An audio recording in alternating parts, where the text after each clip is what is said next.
70% जो एरिया है वो वाटर से कवर्ड है, ओशन से कवर्ड है, और इस ओशन एक्सप्लोरेशन में हम बहुत पीछे हैं क्योंकि इसमें हम 90% एरिया जो है वो अभी भी अनएक्सप्लोर्ड है। अगर हम बात करें तो एट प्रेजेंट हम मून और मार्स के बारे में ज्यादा जानते हैं as compare to our oceans, और इसी ओशन के एक्सप्लोरेशन में एक नई बहुत बड़ी डिस्कवरी हुई है जिसमें वर्ल्ड के लार्जेस्ट कोरल्स जो है उनको पाया गया है यहाँ पर सोलोमन आइलैंड्स में।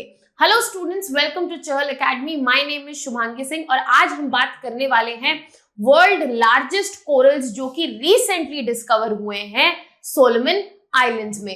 अगर हम इस डिस्कवरी की बात करें तो यहाँ पर इस डिस्कवरी से पहले जो सबसे बड़े कोरल्स थे वो पाए जाते थे इन अमेरिकन सैमोआ, जो कि पॉलिनेशिया में, पैसिफिक ओशन है, पॉलिनेशियन रीजन में छोटे आइलैंड्स हैं जहां पर अमेरिका जो है उसका ऑक्यूपेशन है। और यहाँ पर ये बिग मामा जो था इससे पहले वर्ल्ड लार्जेस्ट कोरल्स माने जाते थे। हाउएवर ये जो नई डिस्कवरी हुई है उसमें सोलोमन आइलैंड्स के पास नए कोरल्स पाए गए हैं और उनका साइज इतना ह्यूमंगस है कि उन्हें अब दर्जा दे दिया गया है वर्ल्ड लार्जेस्ट कोरल का। अभी जो कोरल्स पाए गए हैं वो crystal clear waters of Solomon archipelago में पाए गए हैं और यहाँ पर रिसर्चर्स जो हैं वो भी सरप्राइज्ड हैं इसके इमेंस साइज से। अब यहाँ पर जो डिस्कवरी है वो चैलेंज करती है कि हमारा अंडरस्टैंडिंग जो है मरीन इकोसिस्टम का वो कितना लिमिटेड है और इसमें कितनी और एक्सप्लोरेशन की जरूरत है, और साथ ही साथ हमें एक छोटी सी होप देती है जहां पर हम डिक्लाइनिंग मरीन हेल्थ देख रहे हैं, इकोसिस्टम, मरीन इकोसिस्टम की डिक्लाइनिंग हेल्थ देख रहे हैं, वहीं पर एक होप की तरह ये नजर आती है जहां पर marine biodiversity, marine ecosystem resilience दिखा रहे हैं और कोरल्स जो हैं कंसिस्टेंटली यहां पर सरवाइव कर रहे हैं। अब अगर हम इस डिस्कवरी के बारे में बात करने जाएंगे आगे तो सबसे बहुत इंपॉर्टेंट पार्ट ये हो जाता है कि हम कोरल रीफ समझ ले पहले कि कोरल रीफ्स आखिरकार है क्या। तो basically coral reefs basically large under water structures हैं जो कि स्केलेटन से बने हुए हैं कोरल पॉलिप्स के। कोरल पॉलिप्स मरीन ऑर्गेनिजम्स हैं और कोरल पॉलिप्स सिम्बायोटिक रिलेशनशिप में रहते हैं ज़ूज़ैंथेले के साथ। तो कोरल पॉलिप्स अपने एक्सोस्केलेटन से ज़ूज़ैंथेले को प्रोटेक्शन देते हैं और ज़ूज़ैंथेले जो है न्यूट्रिएंट्स प्रोवाइड करता है और साथ ही साथ कलरफुल जो अपीयरेंस है कोरल का वो ज़ूज़ैंथेले से ही आता है। और ये जो पूरा कॉलोनियल मरीन एनवायरनमेंट है जो इनके एक्सोस्केलेटन से क्रिएट होता है उसको हम कह रहे हैं कोरल्स। कोरल्स में हम सिम्बायोटिक रिलेशनशिप देखते हैं, जैसे कि हमने बात की बिटवीन एल्गे, जो उसको हम कह रहे हैं ज़ूज़ैंथेले, एंड कोरल पॉलिप्स, और इनमें बायोडाइवर्सिटी इतनी ज्यादा होती है कि इसको हम रेन फॉरेस्ट ऑफ द सी भी कहते हैं। अगर नंबर के कंपैरिजन में देखें तो 25% of marine biodiversity is found in the coral reefs. अब कोरल रीफ बनने की कुछ सर्टेन फेवरेबल कंडीशंस हैं। अगर ये कंडीशंस एग्जिस्ट करेंगी तो ही कोरल रीफ्स का फॉर्मेशन जो है वो हो सकता है। For example warm tropical ocean water, जहां पे मिनिमम टेम्परेचर जो है वो 20 डिग्री होना चाहिए और ये जो टेम्परेचर है वो हमें 30 degree north and 25 degree south latitude तक मिलता है। साथ ही साथ ओशियानिक वाटर जो है वहां पे सेडिमेंट्स जो है नहीं होने चाहिए, सेडिमेंटेशन बिल्कुल नहीं होनी चाहिए। तो यह हमें यहाँ पता चलता है कि जो एरियाज डेल्टा वाले हैं जहाँ पे सेडिमेंटेशन ज्यादा है वहां पे हमें कोरल रीफ्स देखने को नहीं मिलेंगे। और साथ ही साथ ये उन पार्ट्स में होते हैं, शैलो पार्ट्स ओशन के, जहां पे ट्रांसपेरेंसी मेंटेन्ड है ताकि सनलाइट जो है वो पेनिट्रेट कर सके। तो ये हमेशा ट्रांसपेरेंट वाटर्स, शैलो वाटर्स में पाए जाएंगे और ये उन्हीं एरियाज में मिलेंगे जहां पे सैलिनिटी जो है ओशन बॉडीज की कम है, रिलेटिवली सैलिनिटी जो कम है। अगर ये चारों कंडीशंस जो हैं फुलफिल होती हैं, इन्हीं सिनेरियो में हमें कोरल रीफ्स का डेवलपमेंट देखने को मिलेगा। अब जो लार्जेस्ट कोरल जो प्रेजेंट था वो पॉलिनेशिया पैसिफिक ओशन में था, जिसको हम बिग मोमा के नाम से भी जानते थे।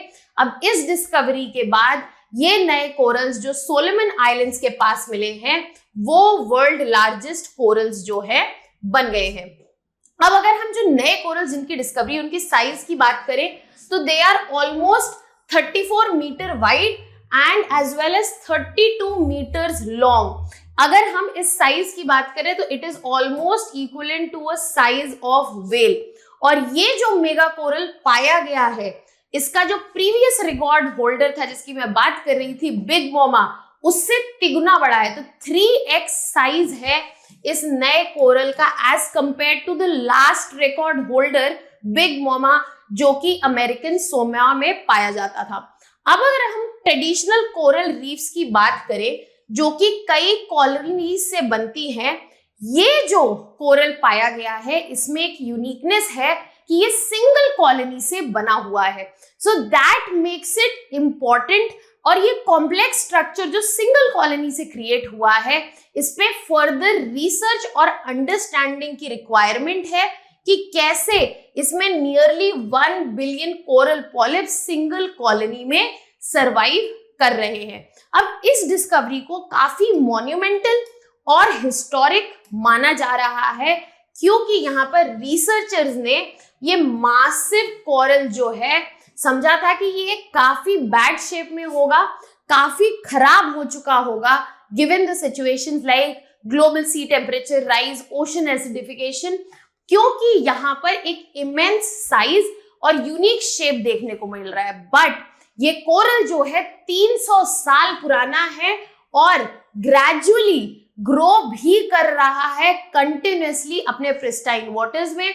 और ये हमें मिलता है south eastern tip of Solomon Islands में। अगर हम सोलोमन आइलैंड्स की बात करें तो आप देख सकते हैं मैप में ऑस्ट्रेलिया के नॉर्दर्न रीजन में we have Papua New Guinea और इससे जब हम ईस्टर्न डायरेक्शन में मूव करेंगे वी हैव सोलोमन आइलैंड्स। अब इनकी सदर्न टिप पे ये कोरल जो है मिला है और ये कोरल इतना मैसिव है कि it is visible from space और यही हाईलाइट करता है इसकी वैल्यू क्या है, इसकी सिग्निफिकेंस क्या है in terms of biodiversity, in terms of the space and in terms of its value. क्योंकि जिस समय जब हमारा पूरा अर्थ स्ट्रगल कर रहा है बहुत सारे इश्यूज से जिनका इम्पैक्ट हमें ओशन पे भी देखने को मिल रहा है, उस वक्त ऐसी डिस्कवरी और ऐसा वेल रिस्टोर्ड कोरल मिलना अपने आप में ही एक बहुत बड़ी बात मानी जा रही है। Now we have to understand कि यहाँ पे क्या डिफरेंस है अगर और क्या सिमिलैरिटीज है अगर ऐसे ही लार्ज कोरल से हम कंपैरिजन करें। तो जैसा कि हमने पहले कंपैरिजन किया हुआ था, जो प्रीवियस वर्ल्ड लार्जेस्ट कोरल था बिग मोमा, उससे ये कंपैरेटिवली 3x साइज बड़ा है। और अगर शेप की बात करें तो बिग मोमा का shape look like a giant scoop of ice cream. तो जो स्कूप ऑफ आइसक्रीम होता है वो कुछ ऐसे लगता है, कोन नीचे होगा, scoop of ice cream, so it look like this.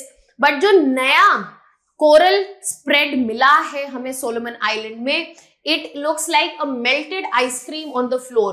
तो ऐसा लग रहा है कि यहाँ पर आइसक्रीम जो मेल्ट होने के बाद शेप लेती है। साथ ही साथ न्यू कोरल का साइज जो है 3x टाइम बड़ा है, यहाँ पर 34 मीटर्स वाइड है, 32 मीटर्स लॉन्ग है और almost as a blue whale बड़ा है। और इसको माना जा रहा है कि one of the most extraordinary natural formation जो रिसेंट ईयर्स में डिस्कवर की गई हैं उनमें से एक ये नया कोरल जो सोलोमन आइलैंड में है वो भी है। साथ ही साथ यहाँ पर हम समझ लेते हैं कि क्या सिग्निफिकेंस है कोरल कंजर्वेशन का। जैसे कि स्टार्टिंग में ही मैंने कहा कि जो कोरल्स हैं they are considered rain forest of the sea and ocean. 25% marine biodiversity जो है ये कोरल रीफ्स होस्ट करते हैं और इस वजह से इनका कंजर्वेशन जो है बहुत इंपॉर्टेंट हो जाता है। एंड स्पेशली ये जो न्यूली डिस्कवर्ड कोरल है, इन जैसी एंटिटीज और स्ट्रक्चर का प्रोटेक्शन एंड कंजर्वेशन इंपॉर्टेंट है। सो रिसेंट जो डिस्कवरी हुई है particularly significant. Other than that, उसके अलावा अगर हम बात करें तो ग्रेट बैरियर रीफ जो कि ऑस्ट्रेलिया के हम ईस्टर्न कोस्ट पे पाते हैं, वो एक इंपॉर्टेंट कोरल रीफ फीचर है और वो ऑलरेडी सीवियरली इफेक्ट हो चुका है ओशन एसिडिफिकेशन से और वार्मिंग सी से, जिसकी वजह से हमें फिनोमिना ऑफ कोरल ब्लीचिंग देखने को मिल रहा है, जहां पर कोरल्स जो हैं एक्सपेल कर देते हैं जूज़ैंथेले को, बिकॉज वो सर्वाइव नहीं कर पा रहे उस कंडीशन में, टेम्परेचर राइज हो रहा है, एसिडिफिकेशन हो रहा है, पीएच कम हो रहा है। तो यहाँ पर कोरल्स जो है they lose out on colour because जब उन पे स्ट्रेस इंक्रीज होता है और समटाइम्स लॉस इतना ज्यादा हो जाता है कि वो इररिप्लेसेबल होता है, कोरल्स जो है उससे रिकवर नहीं हो पाते। तो ये phenomena of coral bleaching great barrier reef में मैसिव स्केल पे देखा जा रहा है। साथ ही साथ यहाँ पर जो मैसिव हेल्दी कोरल जो अभी एट प्रेजेंट हेल्दी है, जो कि रीसेंट डिस्कवरी में हमें सोलम आइलैंड में मिले हैं, ये एक रे ऑफ होप की तरह दिख रहे हैं कि यहाँ पर एक मॉडल दिख रहा है कि कैसे कोरल्स जो है रेजिलियंस दिखा सकते हैं, अपने आप को प्रोटेक्ट कर सकते हैं in the situation of climate change जो ऑल अक्रॉस द ग्लोब हमें देखने को मिल रहा है। और conservation of biodiversity in such important ecological structures इतना जरूरी है क्योंकि ऑल अक्रॉस द अर्थ हम बहुत सारा बायोडाइवर्सिटी लॉस देख रहे हैं और क्लाइमेट चेंज की फाइट में बायोडाइवर्सिटी को लॉस को रोकना इस वक्त बहुत जरूरी हो गया है। अब अगर हम यहाँ पे कोरल साइंटिस्ट एरिक ब्राउन की सुने तो ये कह रहे हैं कि जो नए डिस्कवर्ड कोरल हैं वो एक बीकन ऑफ होप है कि कई शैलो रीफ्स जो है डिग्रेड हो गए हैं, बट ये न्यूली फाउंड जो है एब्सोल्युटली हेल्दी इकोसिस्टम है और अभी हेल्दीली सस्टेन कर रहा है। अब जो शैलो रीफ्स हैं इसके अराउंड वो डिक्लाइन कर रहे हैं, बट ये जो डीप वाटर कोरल इकोसिस्टम है वो थ्राइविंग है, ग्रो कर रहा है और ये मरीन इकोसिस्टम का रेजिलियंस दिखाता है। आई होप आप सभी को इस नई डिस्कवरी के बारे में पूरी क्लैरिटी मिल गई है और समझ में आया है कि ये डिस्कवरी कैसे मॉन्यूमेंटल है, इंपॉर्टेंट है और ऐसी डिस्कवरीज स्पेशली केस स्टडी के फॉर्म में आपके एग्जाम के लिए बहुत इंपॉर्टेंट हो जाती हैं। और ऐसी वीडियोस और कंटेंट रिलेटेड इंफॉर्मेशन के लिए आप हमारी वीडियो देख सकते हैं, आप सब्सक्राइब कर सकते हैं हमारे यूट्यूब चैनल को। और that was all from my side. अगर आपको कोई भी डाउट और कंसर्न है, you can put it down in the comment section. That was all from my side. Thank you so much.